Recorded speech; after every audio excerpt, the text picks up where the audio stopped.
ठीक है, अब हम पढ़ते हैं स्प्लिट थिकनेस स्किन ग्राफ्ट। ठीक है, देखिए स्प्लिट थिकनेस स्किन ग्राफ्ट जो है इट कंसिस्ट ऑफ पूरी की पूरी एपिडर्मिस हम इसमें उठा लेते हैं डोनर साइड से, और पार्ट ऑफ द डर्मिस हम उठा लेते हैं। इसको हम स्प्लिट थिकनेस स्किन ग्राफ्ट बोलते हैं। It is also known as partial thickness skin graft. ठीक है ना।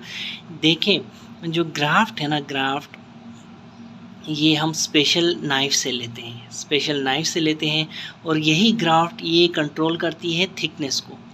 ठीक है ना, स्किन की थिकनेस को ये कंट्रोल करती है। इसी थिकनेस की बेस पे फिर स्किन ग्राफ्ट के जो है ना 3 डिफरेंट टाइप्स हैं। ठीक है, स्किन ग्राफ्ट के स्प्लिट थिकनेस स्किन ग्राफ्ट के 3 डिफरेंट टाइप्स हैं। वो टाइप्स जो हैं कौन कौन से हैं? थिन, ठीक है, थिन, जिसमें जो होती है जो इसकी thickness 0.2 to 0.3 millimetre, 0.2 to 0.3 millimetre होती है। फिर मीडियम जिसमें थिकनेस 0.3 to 0.4 मिलीमीटर होती है, 0.3 to 0.4 मिलीमीटर होती है।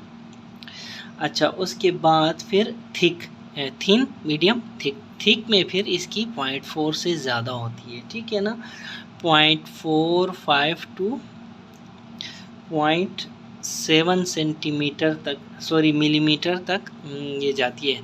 इसी थिकनेस की बुनियाद पे स्प्लिट थिकनेस स्किन ग्राफ्ट की 3 डिफरेंट टाइप्स हैं, थिक, थिन और मीडियम। ठीक है, अच्छा, ये हो गया। अब स्पेशल नाइफ देखें, 2 किस्म की होती है। एक हैंड नाइफ होती है जिसको हम हम्बीस नाइफ के मैनुअल हाथ से करते हैं और उसको हम हम्बीस नाइफ बोलते हैं, HUMBY। एक होती है इलेक्ट्रिक पावर, बिजली से चलने वाली होती है, उसको हम डर्माटोम बोलते हैं। ठीक है ना। इस पिक्चर में देखें, ये हम्बीस नाइफ है। ये हम हाथ से ही पेशेंट की स्किन पे ऐसे घुमाते हैं और फिर हम वहाँ से स्किन का टुकड़ा उठा लेते हैं। ठीक है, ये देखें, इस डायग्राम में हमने ये हाथ से इसको उठाया हुआ है, ये हम्बीस नाइफ है। ठीक है ना। ठीक है, तो हम 20 नाइफ मैंने आपको दिखा दिया। अब मैं आपको डर्माटोम दिखाता हूँ। डर्माटोम जो है, देखें, इस तरह का होता है, कुछ इस तरह का। ये देखें डर्माटोम, देखें डर्माटोम में इलेक्ट्रिक सप्लाई जा रही है और ये यहाँ से हम स्किन पे लगाते हैं और स्किन उठाते हैं पेशेंट की स्किन से। ठीक है ना, हम्बीस नाइफ हो गया, डर्माटोम हो गया। देखें, स्प्लिट थिकनेस स्किन ग्राफ्ट जो है अप्रॉक्सीमेटली 0.25 सेंटीमीटर मिनिमम इसकी थिकनेस होती है, जबकि मैक्सिमम मैंने आपको यहाँ पे टाइप्स बताया, थिन, मीडियम और थिक में ये 0.45 से 0.7 मिलीमीटर तक इसकी थिकनेस जाती है। ठीक है, यूजुअल जो डोनर साइड्स कौन कौन सी हैं? Anterior aspect of the thigh है, आर्म्स से हम ले सकते हैं और बटक्स से हम ले सकते हैं। जो डोनर साइड्स हैं इन जगहों से स्किन ले सकते हैं। ठीक है ना। देखें, 10 से 15 दिन में, एक बार जब हम इन डोनर साइड से स्किन लेते हैं ना, तो 10 से 15 दिन में क्या होता है, डोनर साइड जो होती है ये it forms new epithelium, heal हो जाती है। और क्योंकि हम जब लेते हैं तो वहाँ पे ना रेजिडुअल आइलैंड्स रह जाते हैं, उन आइलैंड से दोबारा स्किन बनती है डोनर साइड पे, और स्किन अपेंडेजेस यानी कि हेयर फॉलिकल्स, स्वेट ग्लैंड्स और सेबेशियस ग्लैंड से ये की मदद से, हेल्प से ये दोबारा पूरी स्किन आ जाती है 10 से 15 दिन में, यानी 2 हफ्ते में।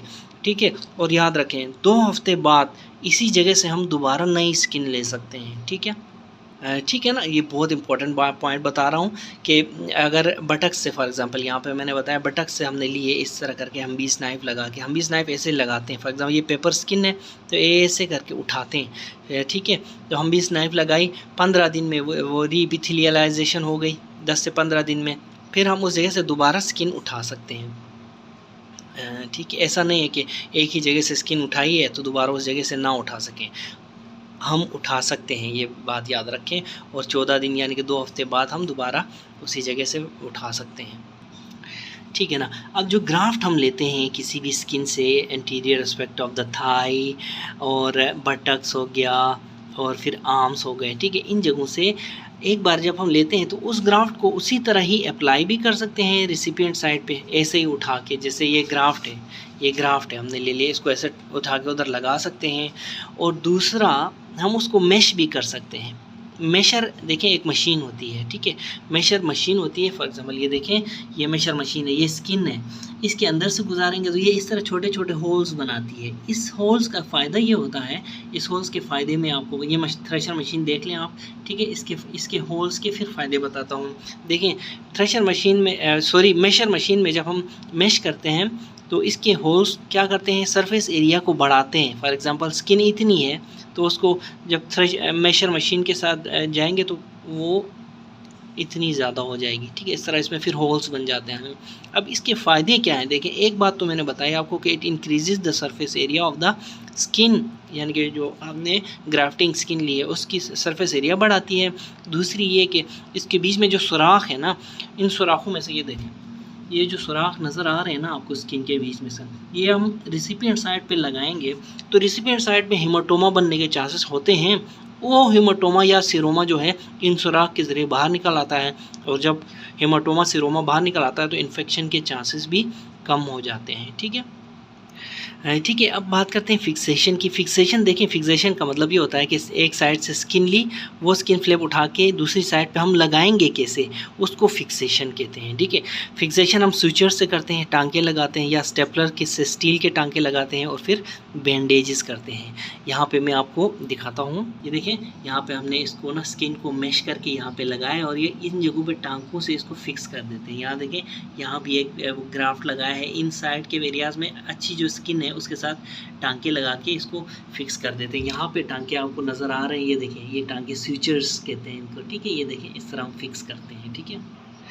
ठीक है, बात की जाए स्टोरेज की, यानी कि अगर हम कहीं से स्प्लिट थिकनेस स्किन ग्राफ्ट ले लें तो उसको कैसे स्टोर कर सकते हैं, ठीक है। उसको 4 डिग्री सेंटीग्रेड पे हम स्टोर कर सकते हैं। कब तक स्टोर कर सकते हैं, 3 से 4 हफ्ते तक स्टोर कर सकते हैं। फॉर एग्जांपल एक पेशेंट आया है आपके पास अमेरिका से, ठीक है, और आपके पास वो ट्रीटमेंट कराने आया है, वो कोई ग्राफ्ट लगवाने आया है, वो आ रहा है 4 हफ्ते बाद उसने आना है, तो आप आज रख के वो जो है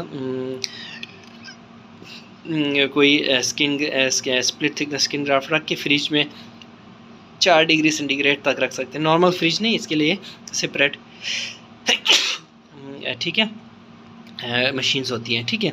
अच्छा, वूंड जो है, वूंड बेड जो होता है ना, रिसिपिएंट का वूंड बेड, उसको ऑप्टिमली प्रिपेयर करना ज़रूरी है, ठीक है। यानी कि वूंड बेड मतलब जिस जगह में रिसिपिएंट का वूंड बेड मतलब जिस जगह में आप ग्राफ्ट लगा रहे हो। अब देखें, यहाँ पे हमने ग्राफ लगाया, इसके नीचे जो एरिया ज़ख्म है वो वूंड बेड कहलाता है। इसको अच्छी तरह से साफ़ करना बहुत ज़रूरी है। अच्छी तरह साफ़ नहीं करेंगे तो इन्फेक्शन बढ़ जाएगा, ठीक है, ठीक है।